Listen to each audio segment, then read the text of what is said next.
Aheri times खेड्यातील बातमी शहरापर्यंत. गडचिरोली जिल्ह्यात अवैध दारू विक्री व वाहतुकीवर पोलिसांनी मोठी कारवाई करत तब्बल 14,87,200 रुपयांचा मुद्देमाल जप्त केला आहे.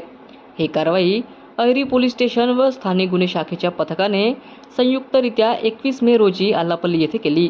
मिळालेल्या गोपनीय माहितीनुसार आल्लापल्ली येथील सार्वजनिक बांधकाम विभाग कार्यालयासमोर उभ्या असलेल्या बोलेरो वाहनातून अवैध देशी व विदेशी दारूची वाहतूक करून विक्री केली जात असल्याची माहिती पोलिसांना मिळाली होती. त्यानुसार पोलिसांनी तात्काळ सापळा रचून वाहनाची तपासणी केली. तपासणी दरम्यान वाहनातून 46 बॉक्स बिअर कॅन, 2200 देशी दारूच्या निपा, 120 विस्की बॅरल असा मोठा साठा आढळून आला. तसेच दारू वाहतुकीसाठी वापरण्यात आलेले बोलेरो वाहनही जप्त करण्यात आले. जप्त करण्यात आलेल्या मुद्देमालाची एकूण किंमत 14,87,200 रुपये असल्याची पोलिसांनी सांगितले. या प्रकरणी अज्ञात आरोपी विरुद्ध गुन्हा दाखल करण्यात आला असून आरोपींचा शोध सुरू आहे. पुढील तपास अहेरी पोलीस स्टेशनचे प्रभारी पोलीस करीत आहेत. ही कारवाई पोलीस अधीक्षक गडचिरोली यांच्या मार्गदर्शनाखाली स्थानिक गुन्हे शाखा व अहेरी पोलिसांच्या पथकाने पार पाडली.